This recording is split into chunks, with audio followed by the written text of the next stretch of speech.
Notre Père, nous voulons ensemble avec les bien-aimés te rendre les actions de grâce en acclamant ton Saint-Nom.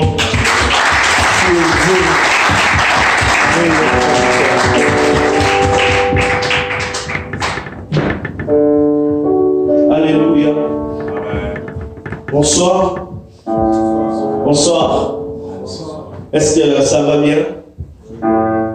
Est-ce que ça va bien ce soir? Amen, amen. Dieu nous a fait du bien. Nous sommes en sa présence ce soir. Nous voulons écouter sa parole. Amen.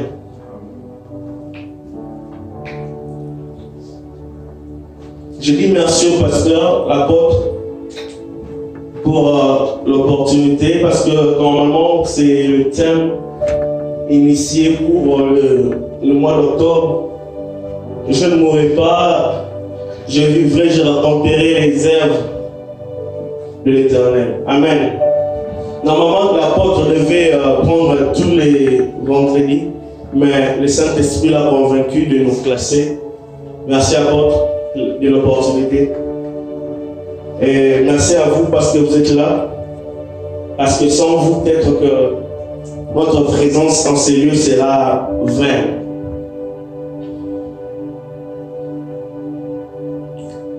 Je vous invite à lire la Bible ce soir.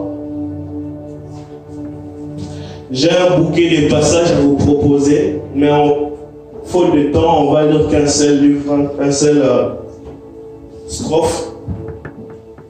Mais après la lecture, je vais vous donner, pour ceux qui notent, je vais donner les autres textes qui vont constituer la structure de mon message ce soir. Amen. Nous sommes dans le livre de Jean 11.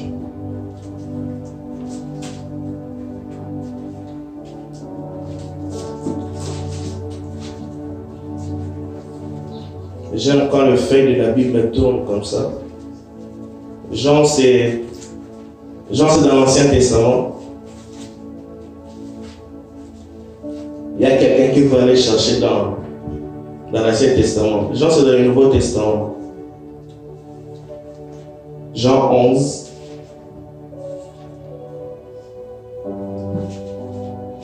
Faute de temps, on va lire les 3 premiers versets. Dans le village de Béthanie vivaient 2 sœurs, Marthe et Marie, ainsi que leur frère Lazare. Marie était cette femme qui après avoir répandu une huile parfumée sur les pieds du Seigneur, lui avait essuyé avec ses cheveux. Lazare, son frère, tomba malade. Les 2 sœurs envoyèrent donc quelqu'un à Jésus pour lui faire dire: Seigneur, ton ami est malade. Amen. Je vous en prie de vous asseoir. Ceux qui notent, notez aussi 2 Rois 4, 19 à 23, 32 à 33. Notez aussi 1 Roi 17 à 20. Et enfin, notez aussi Psaume 118, 17, qui est notre texte de base pour ces mois. Le thème que je vous propose ce soir, le sous-thème dans ce grand thème que je vous propose ce soir, c'est le pas qui fait migrer de la mort à la vie. Le pas, le fait de marcher, le pas qui fait migrer, qui fait changer de la mort à la vie. Bon, en résumé, on va dire la résurrection. Dieu sait combien de fois j'ai eu du mal à donner le thème à ces textes. Je reviens avec l'homme de Dieu Gaël la fois dernière. J'ai eu à changer cela 7 fois pour trouver la phrase, parce que une phrase bien écrite en elle-même est un message qui permet aux autres de savoir déjà l'envie de venir écouter. J'ai dû écrire, effacer, réécrire, effacer, réécrire et réeffacer pour que le Saint-Esprit m'amène à cette thématique. En fait, c'est quoi la mort? La mort, c'est l'état de cessation de vie. Quand le corps ou les 5 sens du corps ne fonctionnent plus, c'est là qu'on constate qu'il y a la mort. Je vais aller vite. C'est quoi la résurrection? La résurrection en grec, ça se dit Anastasias. Anastasias. C'est le fait de retourner à la vie après la mort. C'est un acte mystérieux et miraculeux. Ça, c'est des dictionnaires français qui reconnaissent que la résurrection, c'est un acte mystérieux et miraculeux. La résurrection est aussi une seconde vie, une nouvelle vie qui vient après une ancienne vie. Dans ces textes que je vous ai donnés, il y a 3 morts. Il y a 3 morts. Les gens sont morts. Et après la mort, ils sont allés chercher des personnes différentes, chacun à son époque, afin de trouver un personnage de la Bible vivant, mais qui a le pouvoir sur la mort. Dans ces 3 textes, ce qui m'a intrigué, c'est que les 3 morts, leurs membres de famille, sont allés chercher des vivants qui ont le pouvoir sur la mort. Bien aimé, dans la vie, tu peux pas être bon à tout, mais sois bon à quelque chose pour que tu sois désiré. Je dis dans la vie, tu ne peux pas être bon à tout, mais sois bon à quelque chose pour que tu te fasses désirer. Ces gens ici avaient la capacité de maîtriser la mort et on les a cherchés pour cela. Et à cause de cette lecture, je suis allé chercher pour savoir qu'est-ce que cela peut bien nous amener. Et j'ai compris une chose. Ces gens avaient quelque chose dans ces familles. C'est pourquoi ils avaient l'accès d'aller chercher ces personnes qui pouvaient avoir l'autorité sur la mort. Ah, Jésus. Notre thème, c'est je ne mourrai pas, je vivrai. Et je raconterai les œuvres de l'Éternel. Je suis venu ici pour déclarer en quelques mots ceci. Si tu ne mourras pas, si tu vivras, c'est à cause de la bonté et de la fidélité d'une seule personne. Et cette personne est morte à la croix afin que tu aies la vie. Bien aimé, il y a une seule personne qui, depuis l'Ancien jusqu'à aujourd'hui, depuis l'Ancien Testament jusqu'à aujourd'hui, il a maîtrisé la mort. Son nom, c'est Jésus-Christ. J'ai dit ceci, je ne mourrai pas, je vivrai. Cela est possible si tu crois à la bonté et à la fidélité de celui qui s'appelle la résurrection et la vie. Amen. Amen. Je ne mourrai pas et je vivrai. Je raconterai les œuvres de l'Éternel. La bonté, c'est l'architecture. La fidélité, c'est le maçon. La Bible dit, les bontés de l'Éternel ne sont pas épuisées. Dieu est un architecte qui ne s'épuise pas de faire des dessins de maisons. Mais sa fidélité est la construction qui fait asseoir la maison afin qu'on voit le miracle dans la vie d'une personne. J'ai dit, tu ne mourras pas, tu vivras. J'ai dit, je ne mourrai pas et je vivrai. J'ai dit, tu ne mourras pas et tu vivras. Attends, je vais arranger le français. J'ai dit, nous ne mourrons pas et nous vivrons. Et afin de proclamer les œuvres de l'Éternel, je lève ma main droite comme un prophète afin de déclarer tout ce qui est en agonie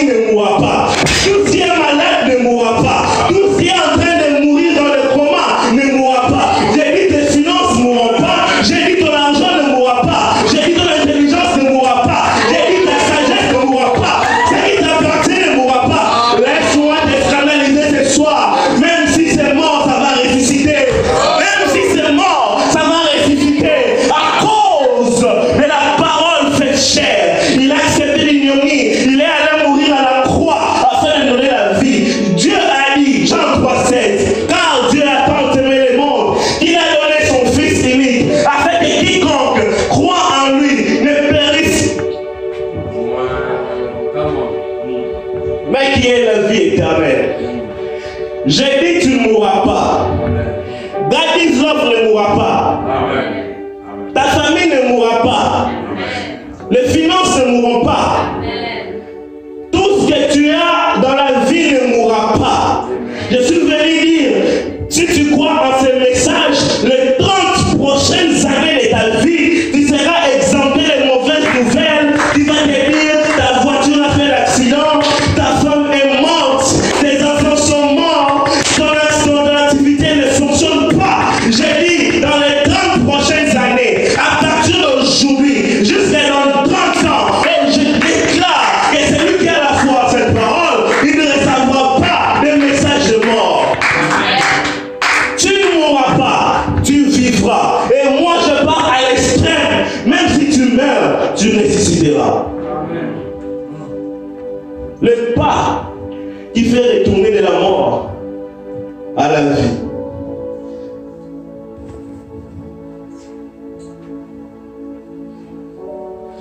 Le pas numéro 1, c'est le cœur. Dis avec moi le cœur. Yes. Dieu ne bénit pas un cœur malade. Dieu ne bénit pas un cœur malade. Et un cœur malade, c'est un cœur qui a la nature de vieil homme. Et le vieil homme, c'est la personne qui amène en toi l'orgueil, la rancune, l'iniquité, l'envie, l'impudicité.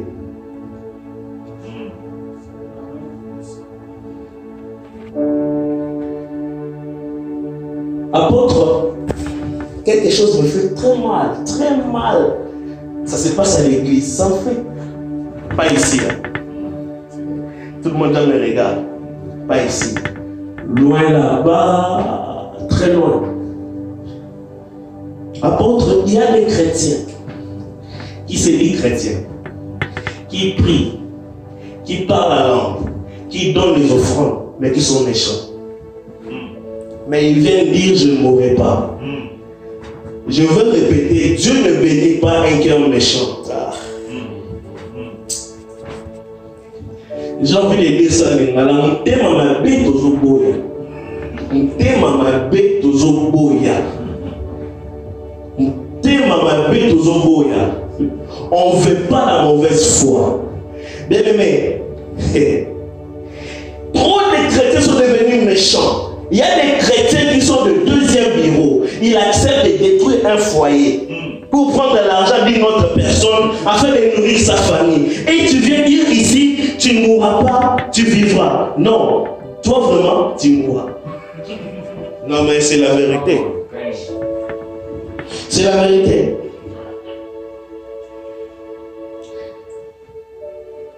Ma Bible dit dans 2 Corinthiens 5, 17, si une personne est en Christ, il est devenu une nouvelle créature. Les choses anciennes sont. Voici toutes choses sont devenues nouvelles. Dieu bénit des nouvelles personnes. Église, écoute-moi bien. Église du Canada, du Congo, partout dans le monde, Dieu bénit une nouvelle personne. J'ai entendu un père d'une église en Italie, je ne vais pas citer le nom de l'église mais du pays, pour que tout le monde comprenne. Ce monsieur-là, c'est un vieil homme en nature. C'est un vieil homme qui peut dire que je n'ai pas de problème avec l'apôtre après ici. Comment vraiment lui peut se marier? Et elle peuvent se marier. Mais ils disent pas que lui et elle peuvent se marier. C'est pas normal. Un vieil homme. Et les personnes pareilles, ils sont dans l'église et ils veulent que Dieu leur bénisse. Dieu ne bénit pas de telles personnes. Dieu ne bénit pas de telles personnes. Quand tu viens à l'église pour migrer de la mort à la vie, avec un mauvais cœur, je vais te rassurer, tu n'auras pas ce que tu cherches. Au contraire, Dieu tuera cette nature afin de donner une nouvelle nature pour recevoir sa bénédiction. Il y a que des hypocrites dans les églises. On peut voir à ce qu'une personne est en train de sortir avec le fiancé de sa cousine.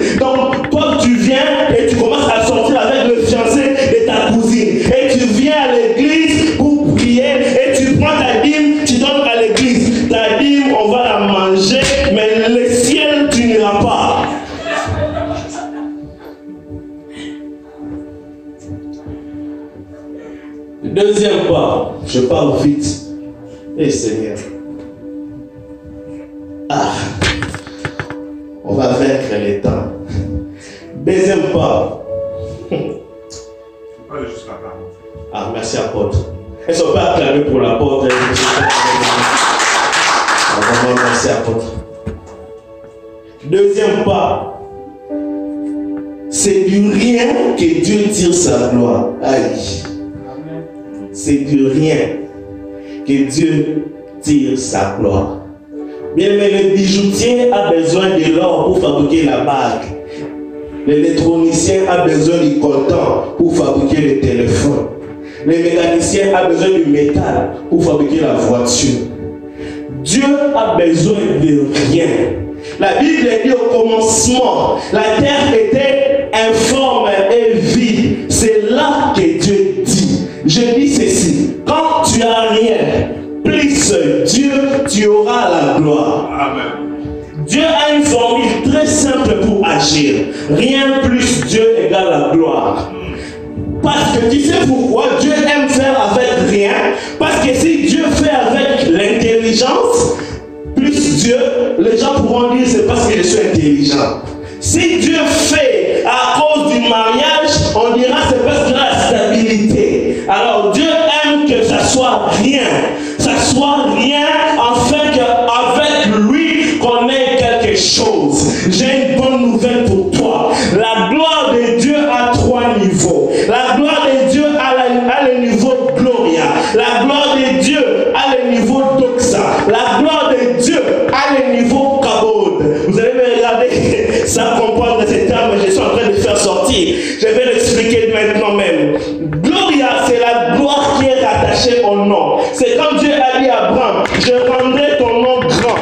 En fait, il lui a donné la Gloria. Le Doxa, c'est la gloire qui est attachée au matériel. Et le Kabod, c'est la gloire qui est reliée au pouvoir. Oui. Dans les ossements, dans la vallée des ossements desséchés, il y avait Dieu et l'homme de Dieu et les ossements. Mais après ce passage, après la déclaration, on a retrouvé Dieu, l'homme de Dieu et les personnes. Je pose une question. Où est parti les ossements?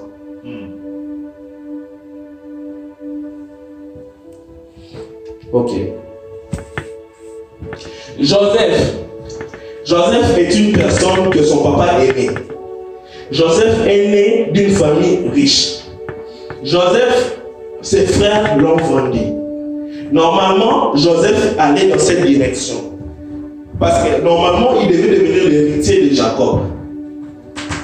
Il voyait son héritage. Du coup, on les prend, on les vend. lui pensait qu'il sera riche ici. Mais Dieu veut qu'il soit riche en Égypte. Son père le prépare pour la royauté. Pour avoir l'héritage.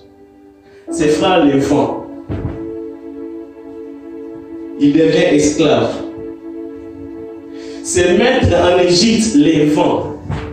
Il devient esclave vendu. Son maître qui l'a acheté le met en prison. Il devient esclave, vendu, mis en prison. Mais j'aime la suite. Il était avec Dieu. Et Dieu a mis le trône en Égypte. Avec Dieu, tu as l'impression de reculer, mais le recul avec Dieu, en fait, tu es en train d'avancer.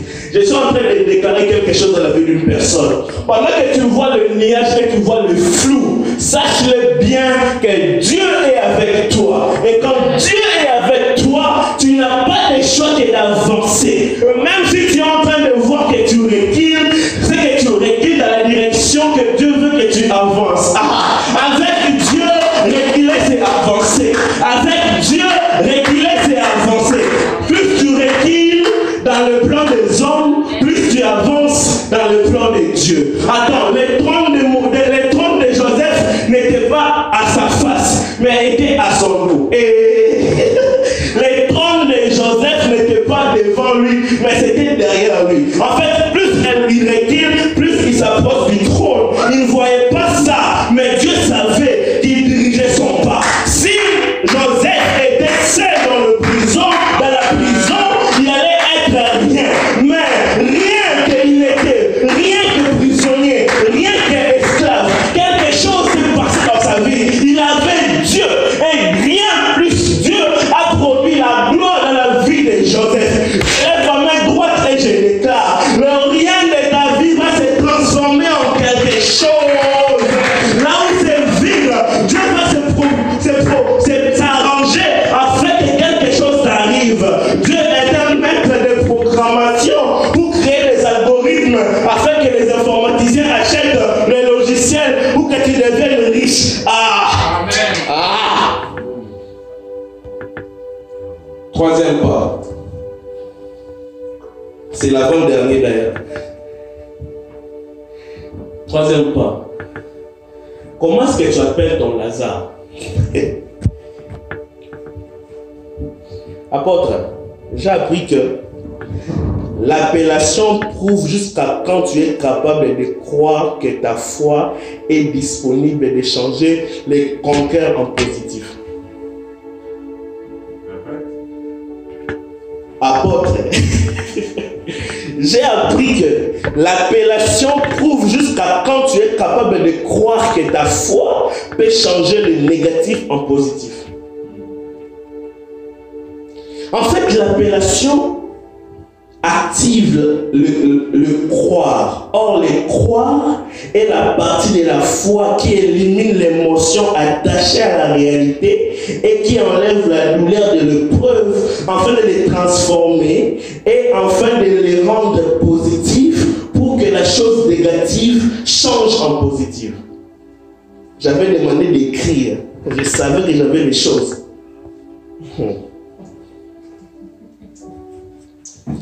Son enfant était mort. Apôtre, son enfant était mort. Entre ses propres mains. Mais la femme sunamite, c'est une femme terrible. Elle dit à son mari, tout va bien. Et maman, quelle foi! Quelqu'un est mort entre tes mains. Mais tu dis, tout va bien. Tu pars chez les prophètes, tu dis, rends-moi mon fils. Donc pour cette femme, son enfant n'était pas mort. Il avait dit, regarde,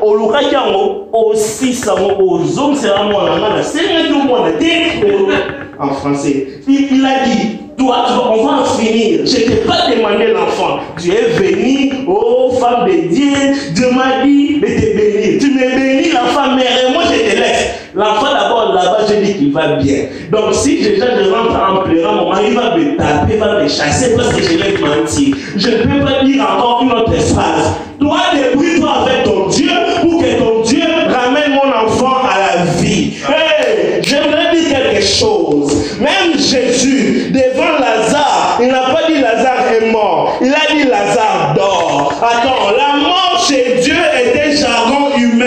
Parce que la mort chez Dieu, c'est le sommeil. Et quand Dieu arrive là où il y a la mort, il les change à la vie. Il ne les change pas à la vie, mais il les réveille. Parce que mourir pour Dieu, c'est dormir. Amen.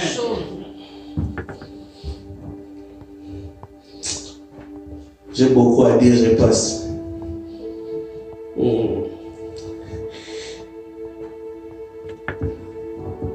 En d'autres termes, on a besoin de croire. Or, croire, c'est la foi. Nous avons tous la définition de la foi. Mais j'ai trois définitions, je vais citer et je vais passer pour citer. Déjà, je vous donne mon dernier point, c'est les 9-1-1. Mon dernier point, c'est les 9-1-1. 9-1-1. J'arrive. La foi, c'est la nourriture que Dieu attend de l'homme. Dieu ne mange pas le fumbois. Dieu mange la foi. Hey. La foi, c'est monter les pas sur le premier escalier pendant que tu ne sais pas si l'escalier finit après combien de marches. mais tu avances en montant. Parce que tu ne vois pas la fin, mais tu avances. C'est ça la foi. La foi, c'est le Wi-Fi qui te permet de te connecter à Dieu. Bien-aimé, augmente ta foi. Augmente ta foi. Je ne suis pas venu te raconter des histoires. Je suis venu parler de la part du Seigneur. Lazare est mort. Marie et Marthe ont composé un appel. Appel d'urgence 911. C'est mon 4e point. C'est là que je vais atterrir ce soir. Appel d'urgence. Allô, Jésus, tu es où? Mon frère est malade. Ah, Jésus dit, ok, j'arrive, mais j'arriverai après qu'il soit mort. Ça, c'est quelle urgence? Ici au Canada, quand tu composes le F11, on te dit la police, l'ambulance, les pompiers. Mais maintenant, ici, la parole me dit que Jésus, lui, il amène le 4e option que 911 n'a pas. Il amène l'option résurrection que 911 n'a pas. La police peut arriver après qu'un crime ait déjà lieu. Les pompiers peuvent venir, ta maison est déjà brûlée. L'ambulance peut venir, mais une personne est déjà morte. Mais je connais une personne. Quand tu l'appelles et quand il arrive, même si c'est mort, ça va retourner à la vie. J'ai dit ce soir, compose les 911. J'ai dit compose Jésus. Les 911 c'est Jésus. Le matin appelle Jésus. À midi appelle Jésus. Le soir appelle Jésus. Quand tu dors, appelle Jésus. Que ça marche, appelle Jésus. Que ça ne marche pas, appelle Jésus. Que ça tient, appelle Jésus. Que ça ne tient pas, appelle Jésus. Quand tout semble être noir, appelle Jésus. C'est lui le véritable 911. Pour migrer de la mort à la vie, tu as besoin de Jésus. Si j'étais un king. Pour quitter de la mort à la vie, tu as besoin de 911. Appelle Jésus. Appelle Jésus. Appelle Jésus. J'ai envie de dire quelque chose. Même si Jésus arrive après la mort de Lazare et que Lazare est enterré et que ses vêtements est distribué, la voiture de Lazare, ses amis ont vendu ça. Parce que quand une personne meurt, on prend sa pharmacie, on vend. On prend ses habits, on partage. On prend son iPhone, on prend, on vend. On prend son iPad, on vend, sachant que c'est fini. Or, j'aime la suite. J'aime la suite, j'ai fini. J'aime la suite. La suite, c'est quoi? Pendant que vous avez partagé les affaires de Lazare, lui, quand il arrive, il pose seulement une seule question. Où l'avez-vous mis? Prenez ces affaires. De toutes les façons, vous allez les rendre. Parce qu'une personne qui est décédée, ses affaires portent son nom. Quand il va revenir, il va les prendre. Donc même si vous prenez, quand il va revenir, il va les prendre. Pour que Jésus ne commence pas à les confisquer les choses de force, Jésus d'abord voulait traiter l'affaire à la source. Parce que quand Lazare allait ressusciter, il allait venir prendre ses affaires sans demander. Au moins, il y a des au PC blonné. Tu vois un cadavre revenir à la vie, tu vas lui donner ses affaires. Ce que j'aime avec Jésus, j'aime cette phrase. Je dirai toujours cette phrase. Quand Jésus est arrivé au cimetière, si Jésus avait seulement osé dire « Sors !» tous les morts du cimetière allaient sortir. Jésus est une personne qui aime la précision. Il est venu, il a dit « Lazare, sors !» Je ne sais pas qu'est-ce que de ta vie est déjà mort. Mais ce soir, je suis venu dire que ta richesse sorte. Amen. Que ton argent sorte. Amen. Amen. Que ta sagesse sorte. Amen.